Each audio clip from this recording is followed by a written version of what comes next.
Hola, bienvenidos al podcast de Alo Miami. Aquí encontrarás curiosidades, historias, personajes históricos y problemas a los que se enfrenta la sociedad estadounidense. Desmitifico el sueño americano y la vida en este país sin estado del bienestar, pero qué bien se venden. ¡Empezamos!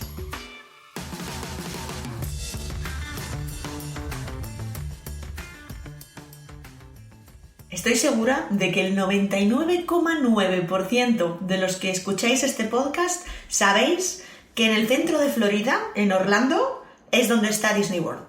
Es el parque Disney más grande del mundo y una atracción turística de la que, quién sabe, si quizá hablemos en un podcast futuro.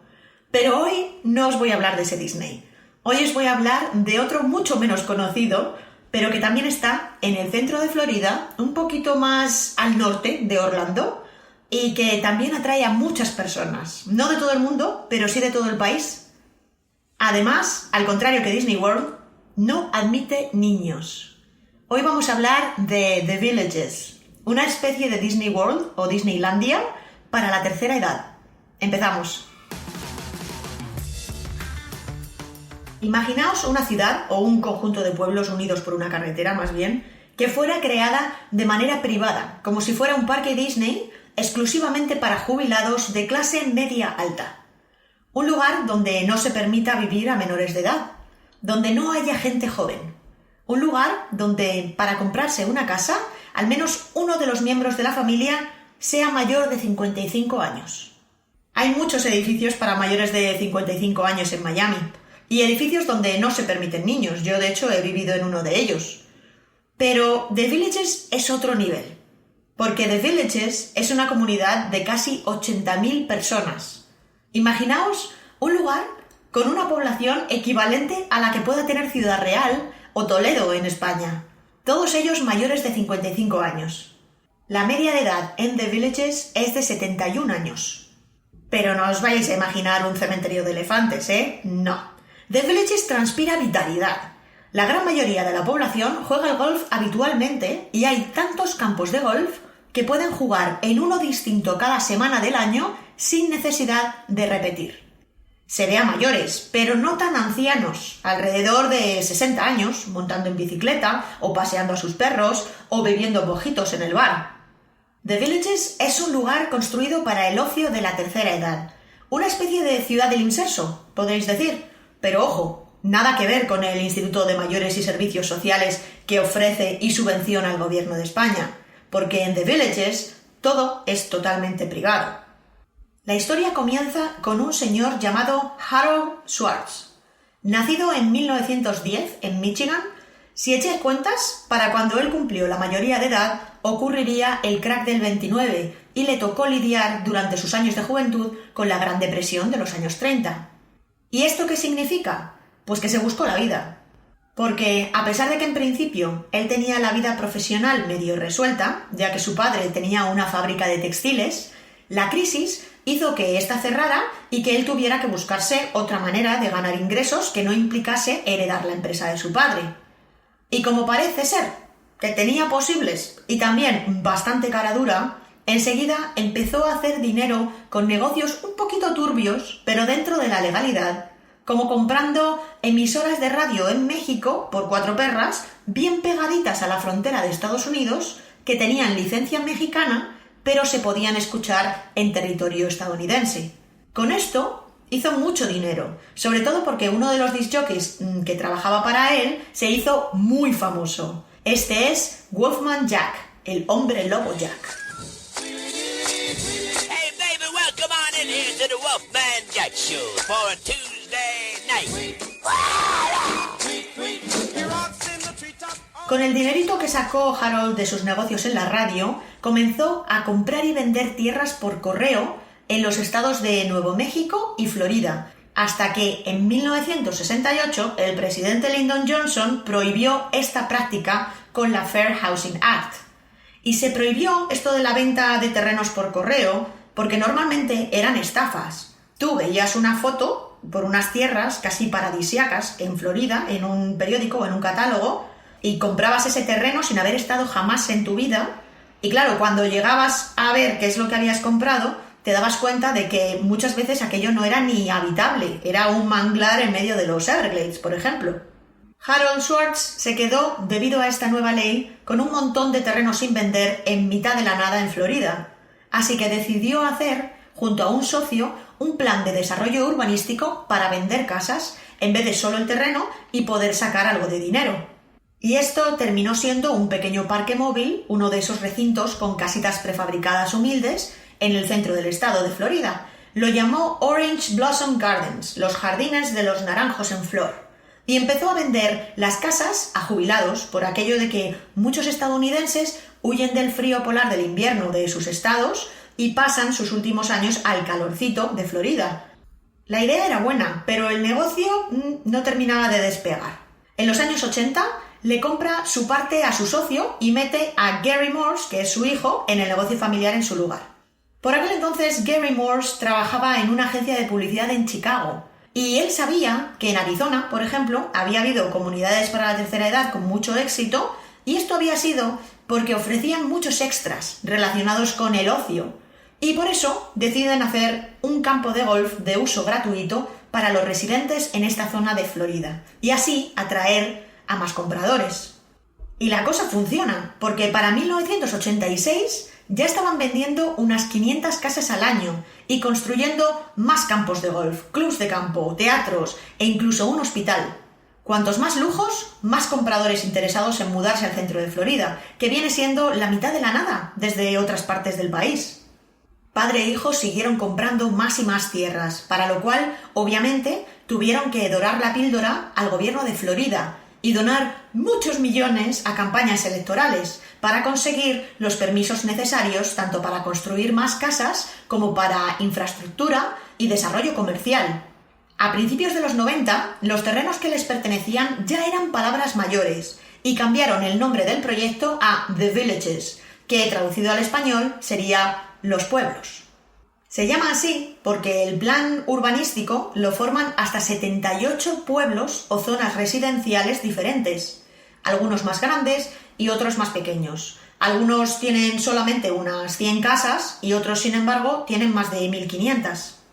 The Villages, que comenzó siendo, como os digo, una urbanización pequeñita, hoy en día son 83 kilómetros cuadrados y más de 1000 kilómetros de carreteras privadas. En enero del 2020, The Villages se consideró el plan residencial con mayor número de venta de casas por 7º año consecutivo. Casi 2.500 casas nuevas fueron vendidas en el año anterior. Hay varios tipos de casas, todas estandarizadas y construidas por Morse y sus herederos, entre las que se pueden elegir, desde las más humildes, que van desde los $115.000 a $170.000, a las más exclusivas, que son de más de $1 millón. Todas ellas se pueden ver en la página web y también subiré un vídeo a Patreon para los que nos apoyáis por allí, para que podáis ver todo lo que vi yo in situ cuando fui a The Villages hace unos meses y no salía de mi asombro. Las casitas son tan perfectas que dan un poco de miedo. Y yo grabé 1000 stories que subiré en formato vídeo a nuestra plataforma para quienes queráis ver lo que os voy a describir yo a continuación. También os dejaré todos los enlaces, como siempre hago, en las notas de este podcast. En The Villages tienen 3 centros o pueblos con actividad comercial y cada uno está tematizado. Nosotros visitamos los 3 y doy fe. Hay uno que se llama Spanish Springs, que simula ser un pueblo español, otro que se llama Lake Sumter, que simula ser un pueblo como de Nueva Inglaterra, y hay otro que se llama Brownwood Paddock Square, que simula ser un pueblo del lejano oeste. Y cuando digo que simulan ser, es porque esto es como cuando en Disneylandia tú entras en Fantasyland y es diferente a Adventureland, por ejemplo. Bueno, pues aquí igual. De hecho, la construcción de los edificios donde están las tiendas y restaurantes, la plaza mayor del pueblo y en general todo el desarrollo urbanístico es idéntico al que te puedas encontrar en Disney World, pero sin Mickey ni tiendas de regalos, ya que The Villages no pretende ser de ninguna manera una atracción turística, ya que eso implica niños, y recordad que los niños no son bienvenidos por estos lares. Los nietos sí pueden visitar a sus abuelos, ojo, no es que les prohíban la entrada en la puerta, pero no pueden residir allí más de un mes. Si un menor de edad vive más tiempo en The Villages, va contra las normas Y entonces el abuelo será penalizado, con multa, claro está. No os vayáis a imaginar que les ponen en la silla eléctrica, que ya os veo yo venir. En The Villages hay normas para todo. Está prohibido desde tender la ropa fuera hasta aparcar un coche que no esté en perfecta condición en la entrada de tu garaje y que quede algo destartalado a la vista. Te pueden denunciar los vecinos firmando un sencillo formulario en el que se juntan 2 firmas. Con que tengas a 2 vecinos en tu contra, empiezas a pagar. El primer aviso te cuesta $50, después sube a 100. Con todas esas normas y esa uniformidad, las casas están agrupadas por tamaños y si tienes una casa que ha costado $200.000, tus vecinos habrán pagado también cifras similares por casas casi idénticas.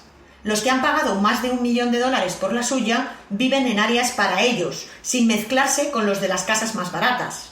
Todo este orden ha creado una imagen de postal que el que visita la zona percibe como perfección de catálogo.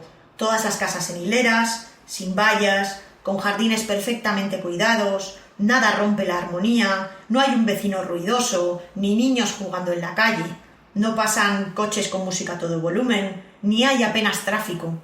De hecho, la gran mayoría de los residentes de The Villages no utilizan su coche de forma diaria. Lo que hacen es comprarse un carrito de golf y moverse por la urbanización con eso. Hay más de 60.000 carritos. Y estos tienen incluso sus propios carriles en las calles, aparcamientos exclusivos para ellos e incluso sus propias gasolineras. La mayoría los customizan, les ponen su nombre, los colores de su equipo de béisbol o de fútbol americano, les añaden accesorios como asientos de cuero o pestañas en los faros o puertas laterales para no mojarse si está lloviendo, y los utilizan no solo para ir al golf cada mañana, sino para ir a hacer la compra, o ir a desayunar, o a bailar a la plaza del pueblo. Porque estos pueblos, de los que os he hablado, que están tematizados, todos tienen la misma estructura. Unas cuantas calles llenas de negocios, como médicos, aseguradoras, bancos, dentistas, que simulan ser casitas pero que en realidad son empresas, y desembocan en una plaza mayor llena de restaurantes, cafeterías y heladerías, un teatro donde poder ver espectáculos y un centro de plaza claramente diseñado para hacer bailes o conciertos. En alguno de los pueblos incluso vimos gradas en la plaza mayor y en todos ellos hay unas casetas que cuando fuimos estaban cerradas por el tema del coronavirus, que son una especie de puestos de bebidas donde los ancianos pueden pedirse un mojito, un caipiriña o lo que el cuerpo les pida a precios bastante bajos. Mi cuñado, el hermano de Yankee marido, trabajó durante 2 años en The Villages en el periódico local. Porque sí, The Villages tiene periódicos propios, en plural, cadenas de televisión, emisoras de radio, todas ellas propiedad del mismo dueño de los terrenos y de todo lo demás. Y mi cuñado tiene la teoría de que el alcohol y la comida basura son extraordinariamente baratos por un afán de renovar la población cada pocos años, aunque esto suene un poco bastante siniestro. También confirma que en la época en la que él vivió allí, que es a principios de los años 2000, había una creciente preocupación por las enfermedades de transmisión sexual que parece ser son un problema gordo en la zona. Andrew Blackman, autor del libro sobre The Villages llamado Leisureville, Aventuras en un mundo sin niños, escribió en el año 2009 que The Villages tenía la tasa de ETS más alta de Estados Unidos. Y a pesar de que ha habido mucha polémica con esto y se ha dicho que eso era mentira, que la mayoría de la población de The Villages son matrimonios ancianos y que cómo va a ser eso, la verdad es que como dato no deja de llamar la atención. Mi Yankee cuñado no solo trabajaba en The Villages, sino que también vivía allí dentro, ya que hay secciones del recinto dedicadas a viviendas para trabajadores. Porque en The Villages hay trabajadores del propio complejo residencial, hay obreros, hay jardineros, hay personal de mantenimiento, vendedores de casas, trabajadores de los clubs de campo, instructores, personal de los medios de comunicación y demás. También hay muchísimos negocios privados, hay restaurantes, médicos, aseguradoras, las funerarias, obviamente, los concesionarios de carritos de golf, las tiendas de ropa y complementos, etc. Hay más de 15.000 personas, de hecho, que trabajan en The Villages y obviamente ellos tienen menos de 55 años. Por eso viven aparte, en zonas exclusivamente creadas para ellos, donde pueden tener hijos y hay colegios y servicios infantiles. Algo que me llamó mucho la atención cuando fuimos es que en el sitio donde comimos, las camareras todas eran muy jóvenes, menores de 20 años incluso, y todos los comensales, excepto nosotros, superaban el medio siglo. Esto en Miami, por ejemplo, es siempre al revés. Es muy normal que la camarera que te sirve el bagel con huevos y salchicha pueda ser tu abuela de 70 años. Pero en el mundo ideal de The Villages, esto no es así. Además, es importante destacar que The Villages, según un artículo de su propio periódico local de octubre de 2019, es el lugar donde más personas tienen un trabajo de jornada completa, pero viven bajo el umbral de la pobreza, porque ese trabajo no está lo suficientemente pagado como para que ellos puedan cubrir sus gastos mínimos. Tienen el ratio de working poor, así lo llaman en inglés, los trabajadores pobres, más alto del país, con un 4,4%, mientras que la media nacional está en un 3%. Es decir, que en The Villages pagan muy poco, poquísimo, a los caddies del campo de golf, a los camareros y a los monitores de yoga, por ejemplo.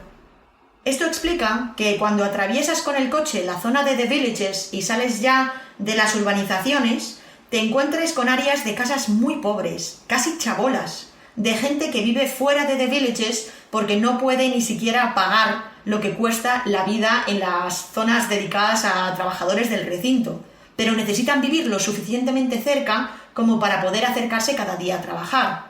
Es realmente como salir de un estudio de cine donde por un lado ves el decorado y por el otro lo que ves es solo cartón. ¿Y quién vive entonces en The Villages? Pues viven personas de raza blanca con una edad media de entre 65 y 70 años y que proceden de los estados más fríos del país. Son muy conservadores. Trump tiene aquí un verdadero club de fans.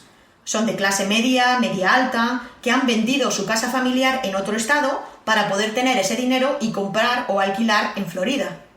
Alquilar una casa cuesta aproximadamente unos $1.800 al mes y para comprar, aunque ya he dicho que hay casas de varios precios, una casa media suele rondar los $250.000, $300.000. Ryan Erisman, el autor de otro libro acerca de The Villages que se llama The Villages Florida Book, dice que, a pesar de que su página oficial te promete que puedes vivir allí a cambio de un gasto medio de unos $1.000 al mes, esta cifra no es realista en absoluto.